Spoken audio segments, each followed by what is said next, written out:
Bonjour à tous. Bonjour Whitney. Bonjour Gloire, comment vas-tu? Très bien toi? Très bien, je suis très contente de te retrouver. Moi aussi je suis très contente de te retrouver et nous sommes aussi très contents de vous retrouver dans l'émission Le Peuple t'écoute.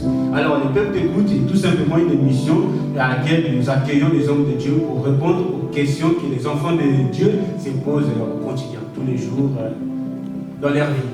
Alors, exactement. Et nous invitons à chaque fois un pasteur, un évangéliste, pour qu'il puisse justement guider cette émission. Et aujourd'hui, nous nous retrouvons autour du thème. Alors, aujourd'hui, nous nous retrouvons sur la question « Comment un jeune peut-il être agréable à Dieu ?» Et nous allons introduire notre invité de ce jour, qui est notre évangéliste de notre église, l'Assemblée chrétienne, la Bonne Nouvelle, l'évangéliste Rodrigue. Bonjour, Rodrigue. Bonjour. Vous allez bien, Papa Rodrigue? Je vais bien, merci. On est ravis de t'accueillir sur le plateau de Le Peuple écoute. Merci beaucoup. C'est moi qui suis honoré par votre émission. C'est vraiment une considération pour moi. Merci beaucoup. Merci. Alors, nous sommes aujourd'hui rassemblés, comme on a dit, sur les thèmes « Comment un jeune peut-il être agréable à Dieu ?» Parce que de nos jours, un jeune peut être à l'église, mais en fait, il ne sait pas sa mission en fait. Sa mission actuelle, il ne sait pas dans quoi il est basé, qu'est-ce qu'il doit faire à l'église ou dans sa propre vie, que ce soit à l'église ou à l'extérieur chez lui. Il ne sait pas, donc il se pose la question et il est plutôt bloqué dans son coin. Alors, la Bible nous dit dans Psaume 119, verset 9, David il dit comment un jeune peut-il gérer son chantier. Après il dit c'est en marchant selon la parole de Dieu. Mais moi en tant que jeune, quand j'ai lu la parole, les mots chantier, je ne la comprends pas très bien. Je ne sais pas comment c'est quoi un chantier. Moi en tant que jeune, je ne sais pas comment me diriger.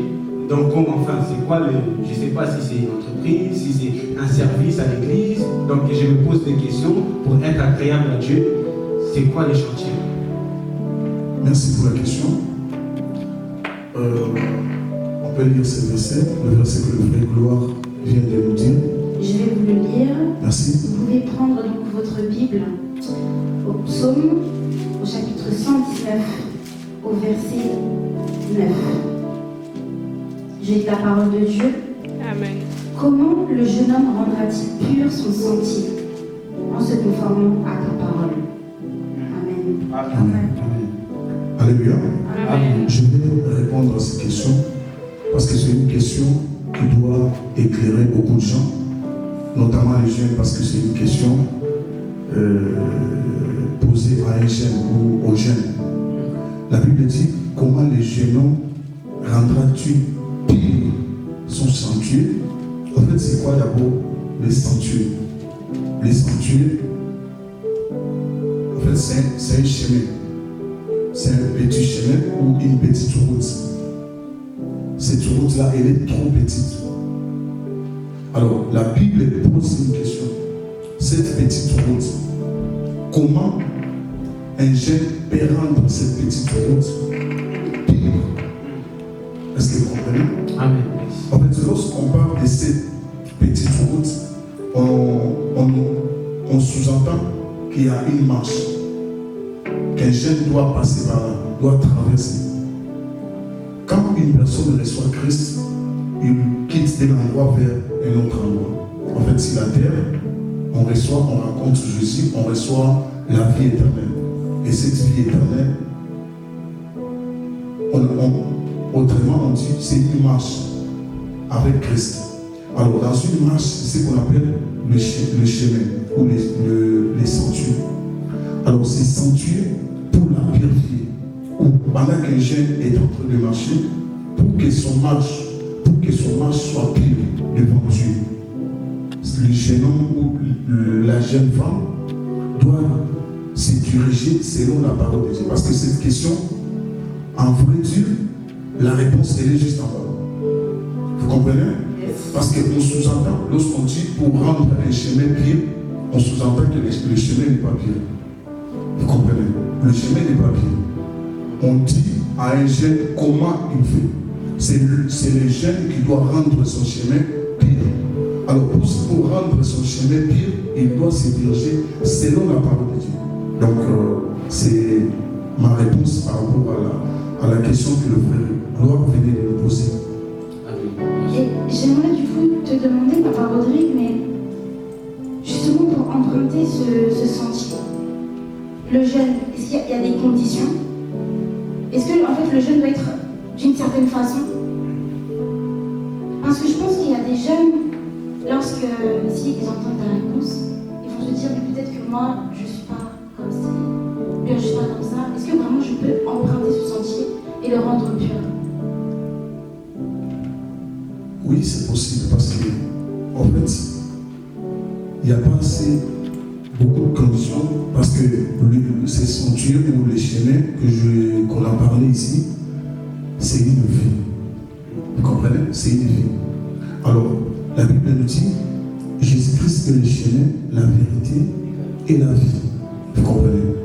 Dès qu'un jeune reçoit Christ comme Seigneur et Sauveur, il doit comprendre directement qu'il est passé du ténèbre à la lumière. Vous comprenez? En fait, il n'est plus la même personne. Il appartient à un autre royaume. En fait, dans un royaume où il est devenu, où il est maintenant, c'est un royaume où il doit purifier ses sentiers. Le jeune doit comprendre que je ne peux plus vivre comme je vivais avant. Donc c'est maintenant une nouveauté de vie. Et cette vie, on a l'accès qui est par la parole de Dieu. Parce que la parole de Dieu, la Bible dit, la parole de Dieu nous purifie. Vous comprenez? Lorsqu'une personne reçoit Christ, ça ne veut pas dire qu'il est automatiquement, il est devenu pire. Non, c'est un chemin, c'est un processus. Alors, ce processus qui doit purifier sa vie, c'est la parole. La parole de Dieu nous purifie. Plus tu comprends la parole de Dieu, je vais donner l'exemple. Lorsqu'on reçoit Christ, nous sommes à 100% pécheurs. En fait, on peut dire qu'il y a le mal en nous à 100%. Lorsque la parole de Dieu entre à 10%, le mal diminue à 90%. Vous comprenez? Plus, si la parole de Dieu arrive à un niveau de 50%, sachez bien que le mal arrivera aussi à un niveau de 50%. Et si la parole prend la totalité de ta vie, c'est là où le jeune homme n'arrivera plus à pécher. C'est là où tu vois, tu n'arrives plus à comprendre. Je faisais des choses que je n'arrive pas. J'oublie même que je péchais avant. C'est parce que la parole de Dieu a pris place. Donc il n'y a pas de condition. Une seule condition, c'est de recevoir Christ et de prendre conscience que dès que je reçois Jésus, ma vie n'est plus la même. J'ai maintenant une autre vie. Parce que l'apôtre Paul a dit, si je vis, ce n'est pas moi qui vis. Il y a maintenant une autre personne. Et celui qui vit en moi, je dois l'honorer. La Bible dit, celui qui nous a appelés est pire. Nous devons aussi marcher dans la pureté. Donc c'est ça. Amen.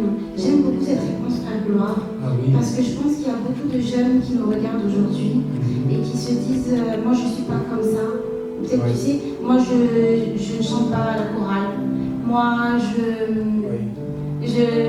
ne prêche pas. Moi je n'évangélise pas. Tu prophétises pas. Moi je ne prophétise pas. Et je pense qu'ils ne peuvent pas rentrer justement dans ce sentier-là. Dans cette marche-là où Dieu les attend justement. Parce que Dieu nous montre qu'il nous attend imparfait pour nous changer complètement. Alors un jeune qui nous regarde aujourd'hui, on est là pour te dire que Dieu est là pour te changer. Il attend juste que tu viennes tel que tu es et lui il va t'emmener là où il désire t'emmener. Amen. Yes. Maintenant la question qu'on aimerait te poser, papa, c'est de quelle façon doit-on nous comporter pour plaire à Dieu?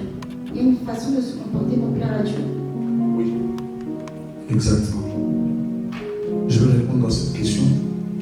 De quelle façon doit-on plaire à Dieu?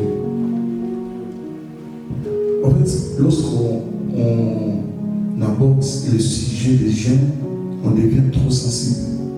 Parce qu'aujourd'hui, la jeunesse, c'est le synonyme du mal. c'est possible de ne pas pécher tant que jeune. Vous comprenez?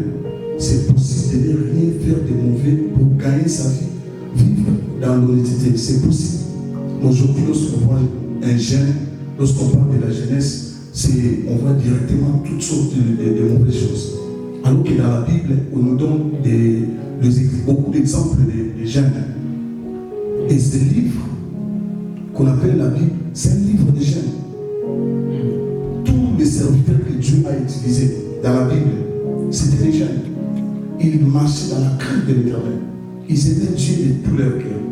Aujourd'hui, pour répondre à la question de la sœur, je vais dire que la réponse se trouve dans le livre de Romains chapitre 12, verset 1. Qu'est-ce que la Bible? Pour être agréable à Dieu. Romains 12, 1. La sœur, vous peut nous aider? Oui, je lis la parole de Dieu en Romains chapitre 12, à partir du verset 1er. Je vous encourage donc, frères et sœurs, par les compassions de Dieu, à offrir votre corps comme un sacrifice vivant, saint, agréable à Dieu. Ça sera de votre part un culte raisonnable. Amen. Amen. C'est l'apôtre Paul qui parle. Il dit ceci: je vous exhorte, frères, par les compassions de Dieu. Vous avez remarqué que l'apôtre dit par les compassions de Dieu. C'est au pluriel. Par les compassions. Je vous exhorte par les compassions de Dieu. À faire quoi? À offrir vos corps comme un sacrifice vivant, saint, agréable à Dieu. Vous comprenez? Il n'y a qu'un seul moyen de suivre Dieu, c'est de souffrir. Lorsqu'on s'offre totalement à Dieu, l'apôtre Paul nous dit, c'est d'offrir vos corps. Lorsqu'on offre, j'offre mon corps, en fait, il ne me reste plus rien. Lorsque je donne mon corps à quelqu'un, ça veut dire que mes yeux sont là, je n'aurai plus le temps d'envier, je n'aurai plus le temps de gérer parce que je lui offre mon corps. J'offre mon corps à Dieu.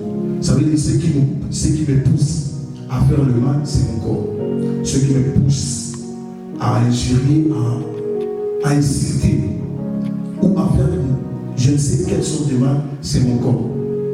Et lorsque j'offre à Dieu mon corps, tout ça, ça s'arrête. Et la Bible dit, c'est ça qui sera un culte agréable à Dieu. Pour être agréable à Dieu, tu dois offrir à Dieu ton corps. Parce que lorsque tu offres ton corps à Dieu, et Dieu est content. Souviens-toi de ce que l'apôtre dit, je vous exhorte, je vous encourage, je vous parle, je vous ramène, je vous amène à offrir vos corps comme un sacrifice. Je ne dis pas aux jeunes que offrir ton corps c'est quelque chose de léger. Non, l'apôtre dit, ça sera un sacrifice. Un sacrifice. Vous savez, nous avons l'image d'un jeune homme qui a offert son corps à Dieu. Ce jeune, c'est un modèle. On a tant de modèles dans la Bible, mais je vais prendre ce jeune. Il s'appelle Jésus. Un jeune homme, un homme de Galilée. On l'appelle le plus beau. Aujourd'hui, les jeunes font de n'importe quoi parce que je suis belle, je suis beau. Mais il y a un homme, on l'appelle le plus beau d'entre 10 000. Jésus était le plus beau. Mais comme il a offert son corps, est-ce qu'il a dit, qui peut me convaincre du péché? Il n'a pas péché. Il n'a pas pris la femme de quelqu'un. Il n'a même pas manqué de lui du respect. Il était là. Parce que son corps ne lui appartenait plus. Il vivait pour Dieu. Lorsqu'on offre son corps à Dieu, Dieu commence à habiter en nous. Ça dit que la vie qu'on reçoit, c'est la vie de Dieu. La vie de Dieu va commencer à couler en nous. Lorsqu'on offre un corps à Dieu, c'est comme si Dieu commence à faire couler sa vie par ce corps. Et ce corps devient agréable à Dieu, dit la Bible. La Bible dit même que c'est un culte. Est-ce que vous comprenez de c'est quoi le culte? Le culte, c'est quelque chose qu'on offre uniquement à Dieu. On se trompe souvent, je vais faire le culte à l'église. On sait bien beau. Mais la Bible nous dit, lorsqu'un jeune offre son corps à Dieu, c'est ça que Dieu appelle un culte. Et ce n'est pas n'importe quel culte. Un culte agréable à Dieu. C'est quelque chose que Dieu aime. Lorsque Dieu regarde, il sourit. Vous savez quelque chose d'agréable? On te dira pas de sourire. Parce que c'est tellement agréable. Oui. Ça veut dire en suivant. Donc, il suffit juste de s'offrir à Dieu où il y a une marche à faire, il y a, je ne sais pas, un travail derrière. Ok. Comment faire pour offrir ton corps à Dieu? Oui. Il y a une marche où je vais répondre aussi à cette question. Vous savez, si je dis que j'aime la sœur routinaire, la première des choses qui va le prouver, c'est le temps que je donne à la sœur routinaire.